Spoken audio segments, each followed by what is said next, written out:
Dr. Zelvin pressed her four-fingered hands against the observation glass and watched the human with growing disbelief. The creature should have been dead.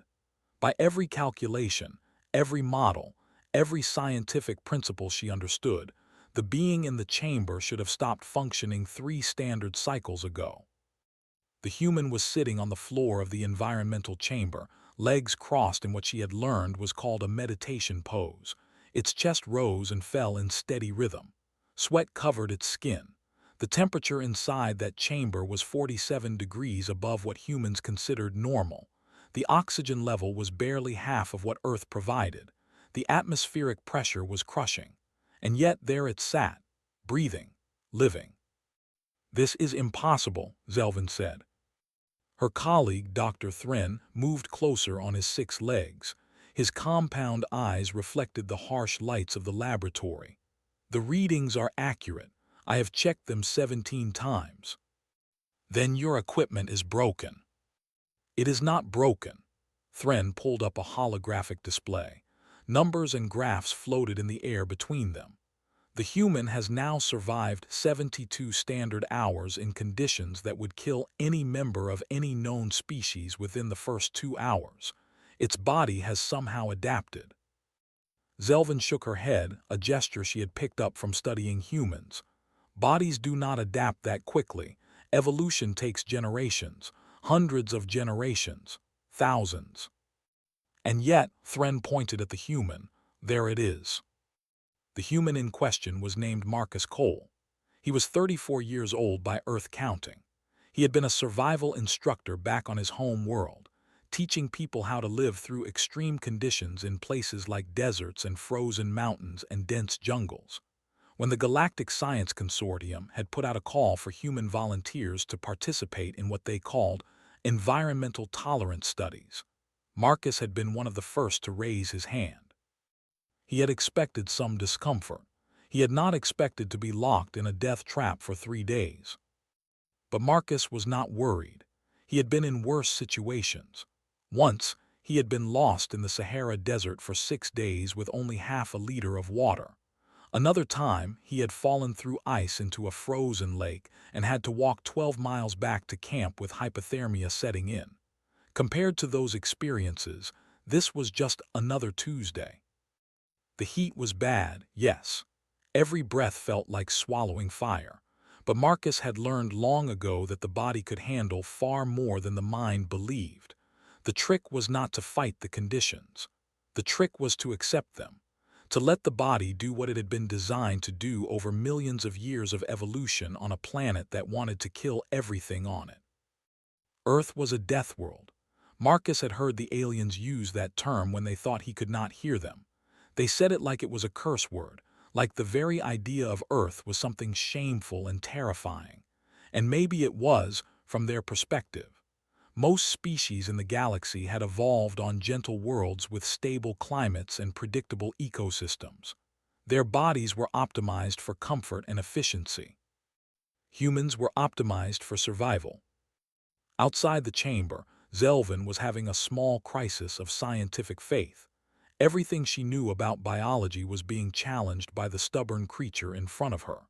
She had spent 200 years studying life forms across the galaxy. She had cataloged over 10,000 species. She had written the definitive text on environmental adaptation limits. And now, a single human was making all of that work look like a child's first attempt at science. "We need to increase the stress factors," she said. Thren's antenna twitched. "Doctor, I must object. The current conditions are already far beyond our initial parameters. If we increase them further, we risk killing the subject." "That is exactly the point." Zelvin turned to face her colleague. "We need to find the limit. We need to know how much these creatures can truly withstand. The consortium brought humans to us because they wanted answers. How do beings from a death world compare to the rest of the galaxy? How dangerous are they? How resilient?" "The answers we are finding are already disturbing enough," Thren said quietly. Zelvin could not argue with that. The humans had only been part of the galactic community for 50 years. In that time, they had spread across dozens of worlds. established themselves in every major trade hub, and shown an unsettling ability to thrive in conditions that killed other species. There were humans living on ice worlds, desert worlds, high-gravity worlds, and even on space stations with failing life support systems.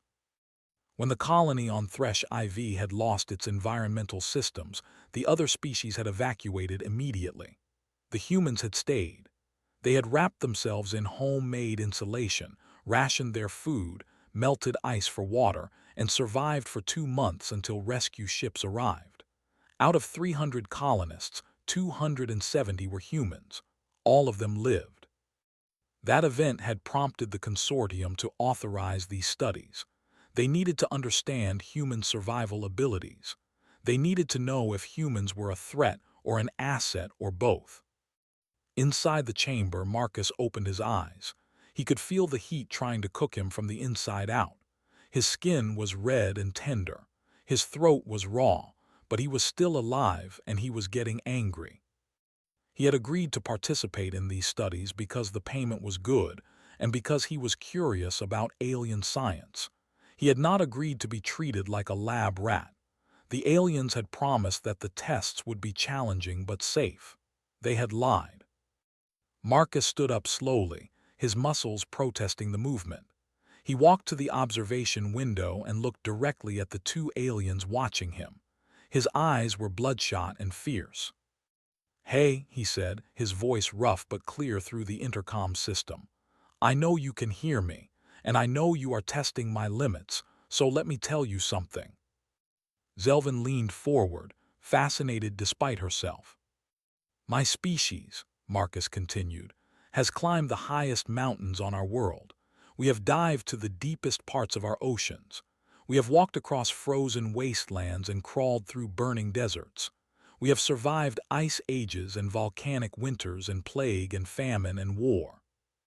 He pressed his palm against the glass. The heat from his body left a print on the surface. "You want to find my limit? Good luck. Because every time we hit a limit, we figure out a way to push past it. That is what humans do. We do not just survive, we adapt, we overcome, we thrive." Zelvin and Thren exchanged glances. Neither of them knew how to respond. "Now," Marcus said, his voice dropping to a dangerous growl, "either you let me out of here right now, or I am going to show you exactly how creative a human can get when someone tries to kill us." For a long moment, no one moved. Then Zelvin reached over and pressed the button to reduce the chamber conditions back to normal levels. She was a scientist, not a soldier, and something in that human's eyes told her that he meant every word. As the temperature dropped and the oxygen levels rose, Marcus allowed himself a small smile. The aliens thought they were studying him, but really, he was studying them. And what he had learned was that, for all their advanced technology and centuries of galactic experience, they had no idea what they were dealing with. Humans were not just survivors. They were the children of a world that had tried to kill them every single day since they first crawled out of the primordial ocean. They had not just survived that crucible. They had been forged by it. And the galaxy was about to learn what that really meant. The news of Marcus Cole's survival spread through the consortium's research network like fire through dry grass. Within a single cycle, every major scientific institution in the sector had received a copy of the preliminary reports. Within 3 cycles, the story had reached the Galactic Council itself. Counselor Veth, the senior representative of the Kelari species, read the report 3 times before she believed it. The Kelari were considered one of the hardiest species in known space. Their homeworld had slightly higher gravity than average, and their bodies were built to handle it.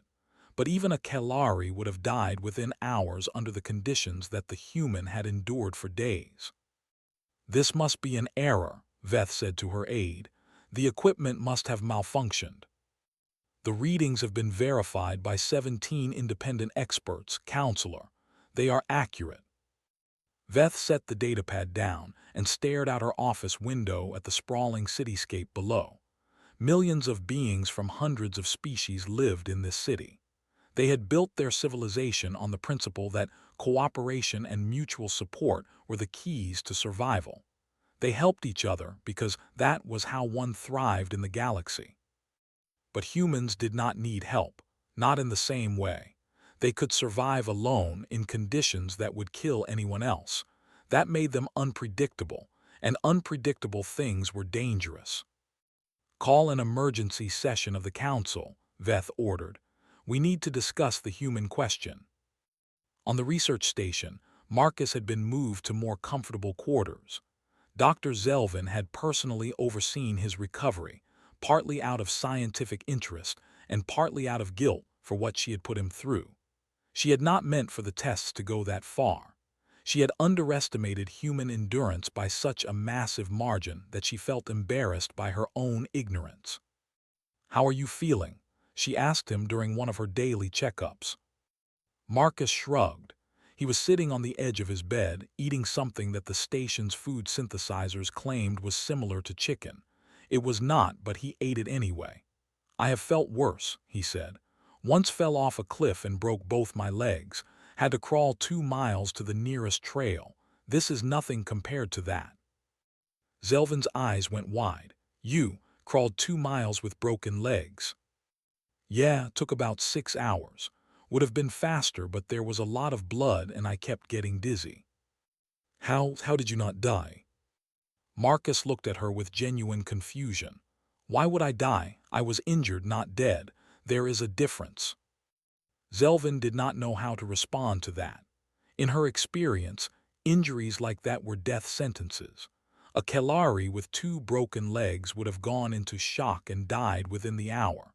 A Threnny would have simply given up, their survival instincts telling them that the situation was hopeless. But humans, it seemed, did not know when to quit. "I have been reading about your homeworld," Zelvin said carefully. "The reports describe it as one of the most dangerous environments in the galaxy. Extreme weather, toxic plants, predatory animals, unstable geology. Yeah, Earth is pretty rough. And you evolved there. Your species survived there for millions of years." "That is correct." Zelvin leaned forward, her scientific curiosity overcoming her fear. "How? How did you survive when everything on your planet was trying to kill you?" Marcus set down his food and thought about the question seriously. It was something he had never really considered before. Survival was just what humans did. It was so fundamental to their nature that they did not even think about it. "We are stubborn," he said finally. "We refuse to accept that anything is impossible. When the cold comes, we build shelter and make fire. When the food runs out, we hunt or grow more. When we get sick, we find ways to heal ourselves. When something tries to kill us, we fight back." He met her eyes, and for a moment Zelvin saw something ancient and fierce looking back at her. "We never stop," Marcus continued. "That is the secret. No matter how bad things get, we never stop trying, because giving up means dying, and we are not ready to die. We are never ready to die." Zelvin sat back in her chair, processing his words. In her culture, death was accepted as a natural part of life.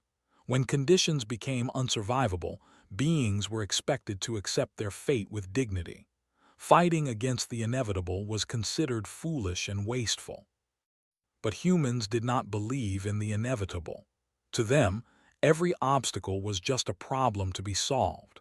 Every threat was just an enemy to be defeated. Every death sentence was just a challenge to be overcome. It was terrifying, and also, she had to admit, somewhat admirable. "The council is meeting tomorrow," Zelvin said after a long pause.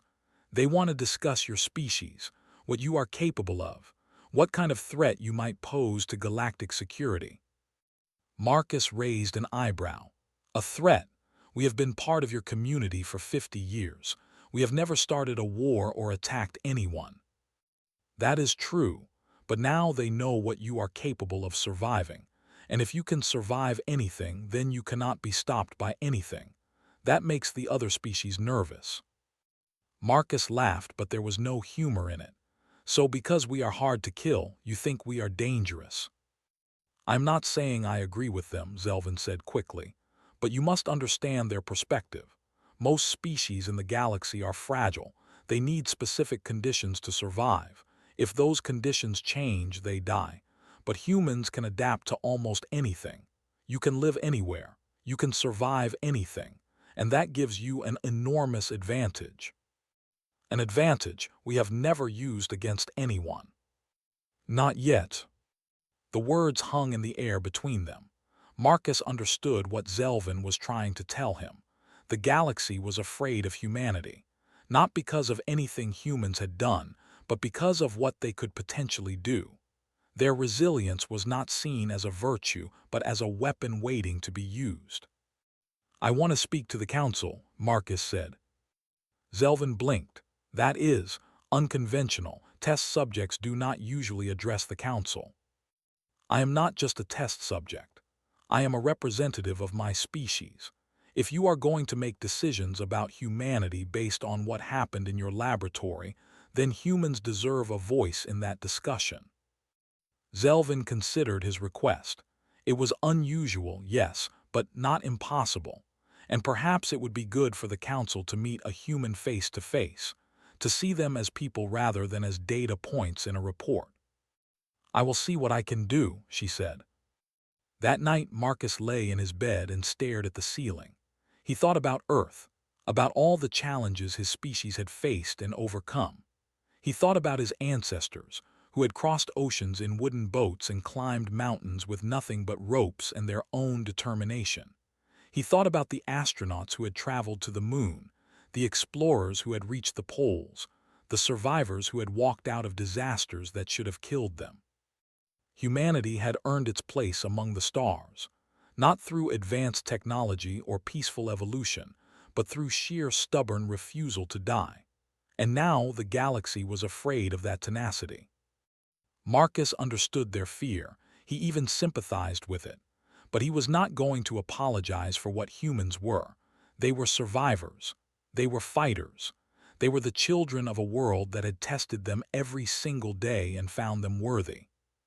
Tomorrow, he would tell the council that, and he would make them understand that human resilience was not a threat. It was a gift. A gift that the galaxy desperately needed. The council chamber was the largest enclosed space Marcus had ever seen. It was a massive dome, easily 2 kilometers across, with seats rising in tiered rings around a central speaking platform. Representatives from over 300 species filled those seats, their bodies ranging from tiny insect-like beings to massive creatures that looked like living mountains. Marcus stood on the platform alone, feeling very small and very human. Counselor Veth spoke first. Her voice was amplified to reach every corner of the chamber.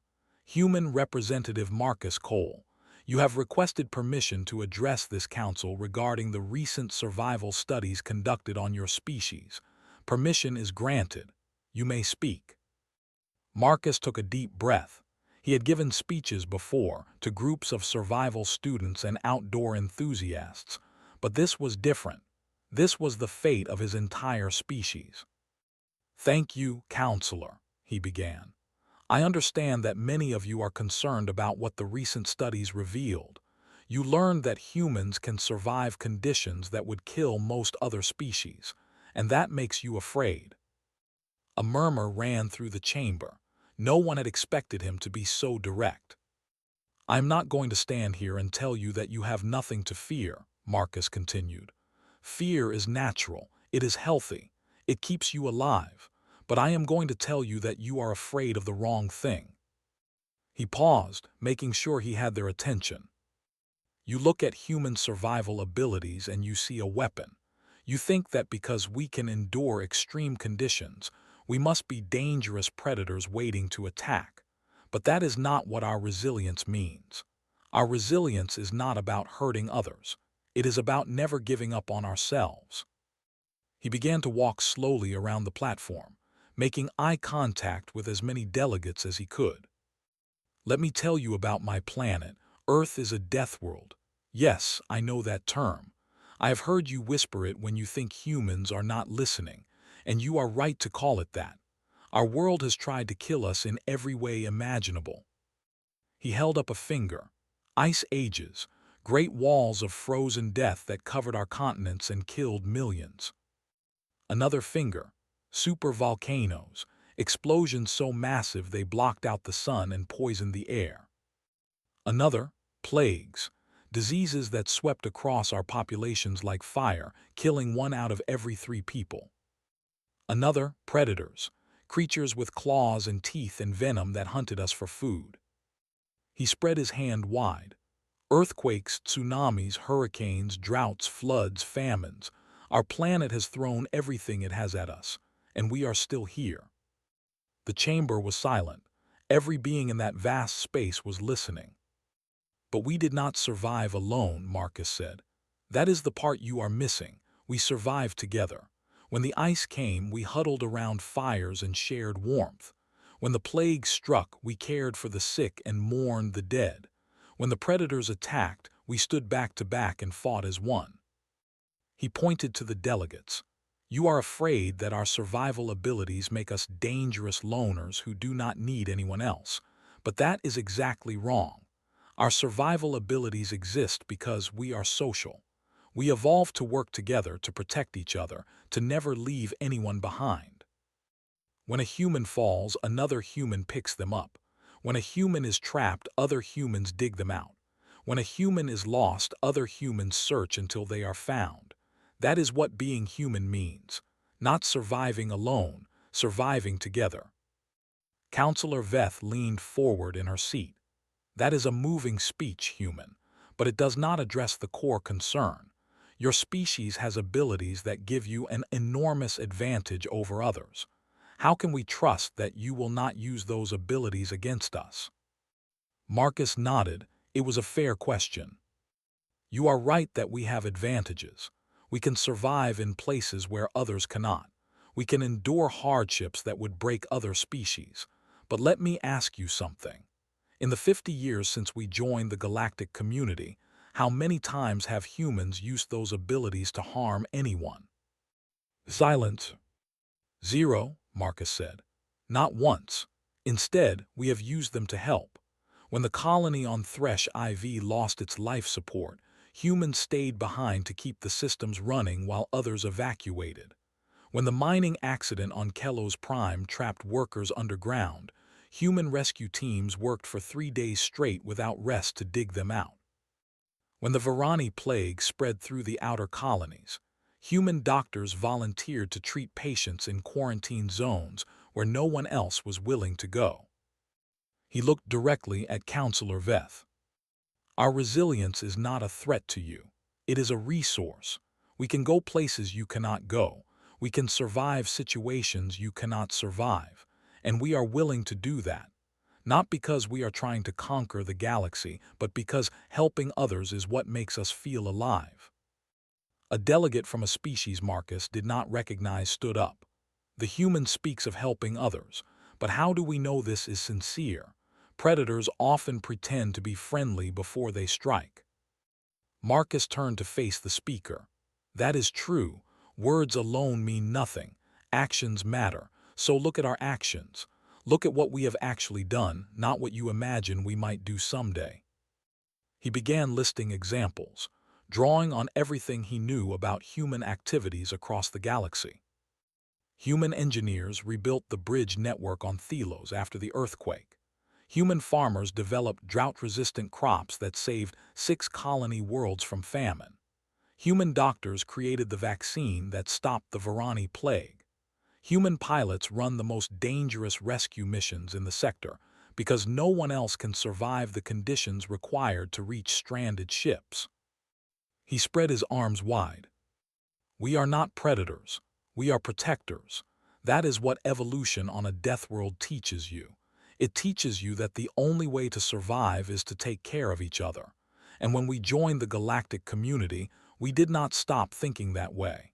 We just expanded our definition of who we need to take care of. You are all part of our pack now, and humans do not abandon their pack. The chamber erupted into noise. Some delegates were shouting objections. Others were calling for order. Some were applauding. Marcus stood quietly in the center of it all, waiting for the storm to pass. Eventually, Counselor Veth restored order. She looked at Marcus with an expression he could not read. "Your words have been heard," she said. "The Council will take them into consideration when we deliberate. You may return to your quarters." Marcus bowed his head slightly. "Thank you for listening." As he left the chamber, he passed Dr. Zelvin waiting by the door. She fell into step beside him. "That was impressive," she said. "I do not think anyone has ever spoken to the Council like that before. Did I make things better or worse?" Zelvin considered the question. "I honestly do not know. Some delegates seemed moved by your speech. Others seemed more afraid than before. Change is difficult for beings who have lived the same way for thousands of years." Marcus nodded. "Then I guess we will see what happens." He did not know it then, but what would happen next would change everything. The distress signal came 3 days after Marcus addressed the Council. It originated from a research station on the edge of known space, in a system called Kethros. The station was home to a mixed crew of scientists from 12 different species, studying an unusual type of radiation that seemed to come from a nearby nebula. 63 beings lived and worked on that station. And now, according to the signal, they were dying. The radiation they had been studying had suddenly intensified. A pulse from the nebula had overwhelmed the station's shields and flooded the interior with lethal levels of energy. The crew had retreated to the most shielded section of the station, but even there, the exposure was slowly killing them. The nearest rescue fleet was 2 weeks away. The crew would be dead within 4 days. The Council convened an emergency session. Representatives argued about options, but the truth was obvious. There were no options. No ship could reach the station in time. No technology could block the radiation. The scientists on Kethros were already dead. They just did not know it yet. Then Marcus Cole stood up. He was technically still just a test subject, not a delegate, but no one stopped him when he walked to the speaking platform. Everyone wanted to hear what he had to say. "What are the radiation levels on that station?" he asked.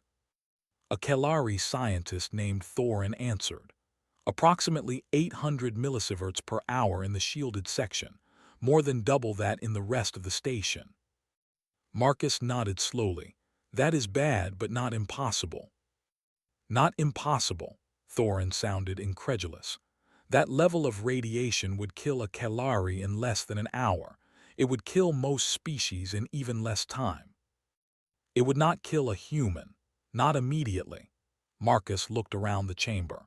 "Humans can survive acute radiation exposure far better than most species. Our cells have repair mechanisms that can fix some of the damage faster than it accumulates. It is not perfect, and we would definitely get sick, but we could function in those conditions for several hours." Counselor Veth leaned forward. "Are you suggesting what I think you are suggesting?" "I am suggesting that humans go in and get those people out.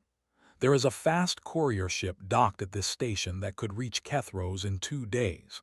A team of humans could suit up, enter the station, and evacuate the survivors to a shielded transport before the radiation kills them." "But the humans would be exposed," Thorin protested. "They would absorb lethal doses of radiation." "Yes," Marcus agreed. "We would get very sick. Some of us might die, but humans have survived radiation exposure before. During accidents at power plants, during weapons tests, during space missions that went wrong. We know how to treat radiation sickness. We know how to recover from it." He met the eyes of every delegate who would look at him. 63 people are dying on that station. 63 scientists who devoted their lives to understanding the universe. Are we really going to let them die because it is too dangerous to save them? The chamber was silent. Then from somewhere in the upper tiers a voice called out, "I will go." Marcus looked up. A young woman was standing, her hand raised. She was human, one of the diplomatic staff assigned to the council station. "My name is Lieutenant Sarah Chen," she said. I am trained in emergency medical response and environmental hazards. If humans are needed for this mission, I volunteer." Another voice, "I will go too." A man this time older with gray at his temples. "Dr. James Okonkwo, radiation specialist. I have treated exposure cases before." More voices joined in. More humans standing up, volunteering to walk into a death trap to save strangers they had never met. 12 humans volunteered in total. 12 people willing to risk their lives for beings of other species. 12 people who understood that this was what being human really meant. Marcus looked at them and felt his heart swell with pride. "I am going too," he said. "I started this. I'm not going to ask others to do what I am not willing to do myself." Dr. Zelvin rushed to the speaking platform. "Marcus, you have already been through severe stress from the survival tests. Your body has not fully recovered. If you go on this mission, you might not survive." "I know," Marcus said simply, "but I am going anyway." The council approved the mission within the hour.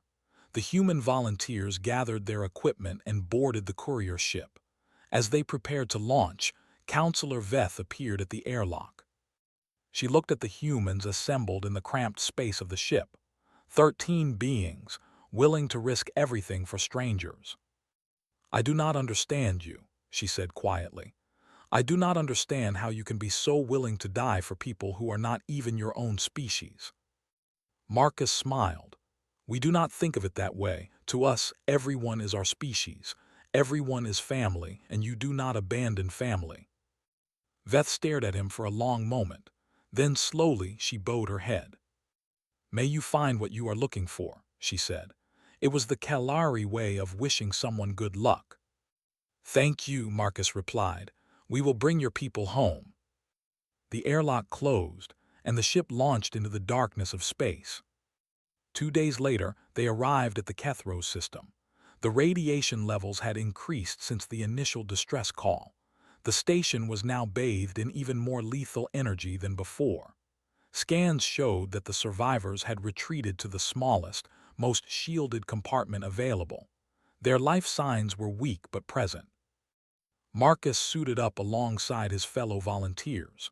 The radiation suits would help, but they would not block everything.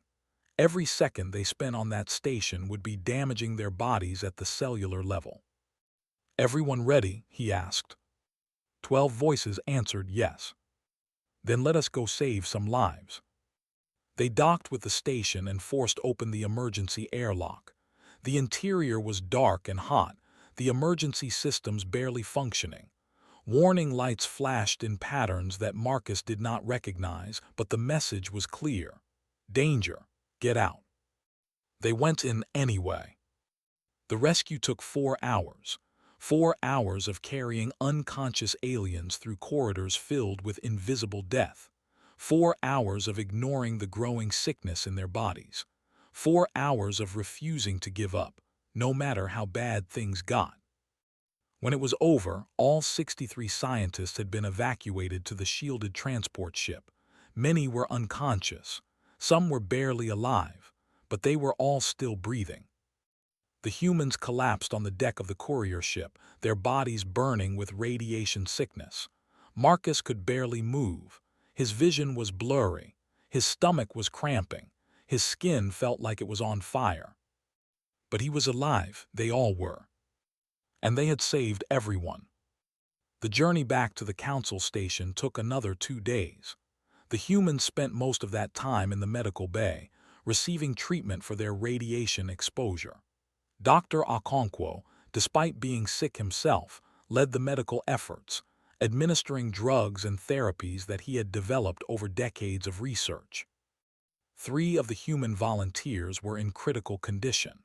Their bodies had absorbed more radiation than the others, either because of where they had worked in the station or because of individual differences in biology. The doctors on the council station worked around the clock to save them. All 3 survived. When the ships finally docked at the council station, a crowd was waiting. Thousands of beings from hundreds of species had gathered to witness the return. News of the rescue had spread across the sector, and everyone wanted to see the humans who had walked into certain death to save strangers. Marcus was still weak when he stepped off the ship. His body ached in ways he had never experienced before. The radiation had done damage that would take months to heal, but he walked under his own power, supported only slightly by Lieutenant Chen. The crowd parted as he approached. Beings who had never seen a human up close stared at him with expressions of wonder and disbelief. This small, fragile-looking creature had done what no one else in the galaxy could do. He had walked into a death trap and walked out again, carrying others to safety on his back. Counselor Veth stepped forward. Her posture was different than before, less guarded, more open. "On behalf of the Galactic Council," she said, her voice carrying to every corner of the docking bay, "I thank you. You have saved 63 lives. You have shown us what courage truly means." Marcus shook his head. "We did not do anything special. We just did what humans do. We helped." "And that," Veth said quietly, "is what makes you special." She turned to address the crowd. 3 days ago, this council was debating whether humans were a threat to galactic security. We feared their resilience. We worried about what they might do with their survival abilities. We were wrong. She gestured toward Marcus and the other human volunteers. These beings risked their lives for people they had never met, from species they had barely encountered. They did not ask for payment. They did not demand recognition. They simply saw beings in need and chose to help, regardless of the cost to themselves. That is not the behavior of a threat. That is the behavior of a protector, and the galaxy needs protectors. She raised her voice to ensure everyone could hear. "I am proposing a new resolution to the Council. From this day forward, humans will be recognized as a protected species, not because they need protection, but because they deserve honor.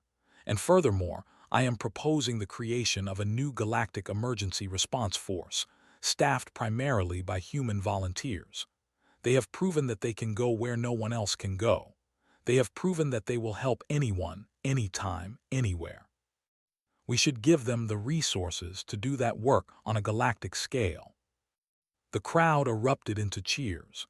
Beings of all shapes and sizes applauded, clicked, hummed, and made whatever sounds their species used to express approval. The fear that had gripped the council just days ago was gone, replaced by something new. Hope. Dr. Zelvin found Marcus later that evening, sitting alone in his quarters. He was looking out the window at the stars, a blanket wrapped around his shoulders. "You should be resting," she said. "I will rest later. Right now, I just want to look at the stars." Zelvin moved to stand beside him. For a long moment, they watched the endless darkness together in silence. "I owe you an apology," she said finally. "For the tests, I pushed too hard. I could have killed you." "But you did not." Marcus turned to look at her. "And because of those tests, you learned something important about my species. You learned that we are harder to kill than you thought, and that knowledge saved 63 lives." Zelvin considered this. "So you are saying it was worth it?" "I am saying that everything happens for a reason. Maybe I was meant to be in that chamber, pushing my limits, so that when the time came, I would know exactly how far I could go." He smiled weakly. "Or maybe I am just trying to find meaning in suffering. Humans do that a lot." "You are a strange species," Zelvin said. "We know." They laughed together, the sound echoing off the walls of the small room. Over the following months, things changed. The Galactic Emergency Response Force was created, with Marcus as its first director. Thousands of humans volunteered to join, eager to use their unique abilities to help others. They were deployed to disaster zones, conflict areas, and remote colonies in need of assistance. They became known as the Guardians, protectors of all species, saviors of the desperate. The perception of humans across the galaxy shifted. They were no longer seen as strange creatures from a dangerous world. They were seen as heroes, beings who would go anywhere and do anything to help those in need. Parents told their children stories about the brave humans who had risked everything to save the scientists on Kethros. Children grew up wanting to meet a human, to shake their hand, to thank them for making the galaxy safer. Marcus recovered fully from his radiation exposure. The doctors said it was remarkable, that by all rights he should have lasting damage. But human bodies were resilient in ways that alien medicine could not fully explain. His cells had repaired themselves, his organs had healed, and within 6 months he was back to full health. Dr. Zelvin continued her research, but with a different focus now. Instead of studying human survival abilities as a potential threat, she studied them as a potential benefit. How could human resilience be used to develop new medicines? How could human adaptation be applied to help other species survive in extreme environments? Her work led to breakthroughs that saved millions of lives across the galaxy. And the Galactic Council never again debated whether humans were dangerous. The question had been answered definitively, not by words but by actions. Humans were not a threat. They were a treasure. Years later, when Marcus was old and gray, and his body was finally starting to slow down, a young reporter from a species he did not recognize came to interview him. The reporter wanted to know about the Kethros rescue, about the founding of the Guardians, about all the lives that had been saved because of human involvement in galactic affairs. "What made you do it?" the reporter asked. "What made humans willing to risk so much for beings they had never met?" Marcus thought about the question for a long time. He thought about his childhood on Earth, about the stories his grandmother had told him about survival and sacrifice. He thought about all the humans who had come before him, who had faced impossible odds and refused to give up. He thought about the Deathworld that had shaped his species into something unique in all the galaxy. "It is simple," he said finally. "On Earth, we learned that survival is not just about staying alive. It is about keeping others alive too. Our ancestors discovered long ago that a human alone is weak, but humans together are unstoppable. We survived ice ages and famines and plagues not because any one of us was strong enough to face those challenges alone, but because we faced them together." He leaned forward, his old eyes bright with the same fire they had held all those years ago in the environmental chamber. "When we joined the galactic community, we did not stop being human. We just expanded our understanding of what together meant. Now, together means everyone, every species, every being, every life in this vast, beautiful, dangerous universe." He smiled, the expression softening his weathered face. "That is what being human means. Not surviving alone, never surviving alone, always surviving together." The reporter stared at him in silence, understanding dawning on their face. "Deathworld resilience," they said slowly. "It is not just about being hard to kill. It is about being impossible to stop." Marcus nodded. "Now you understand." And out in the galaxy, human volunteers continued their work. They rescued stranded colonists from dying worlds. They delivered medicine to plague-struck populations. They rebuilt homes after natural disasters and stood guard against threats that would have destroyed anyone else. They were the guardians, the protectors, the children of Earth. They were human. And the galaxy was better for it.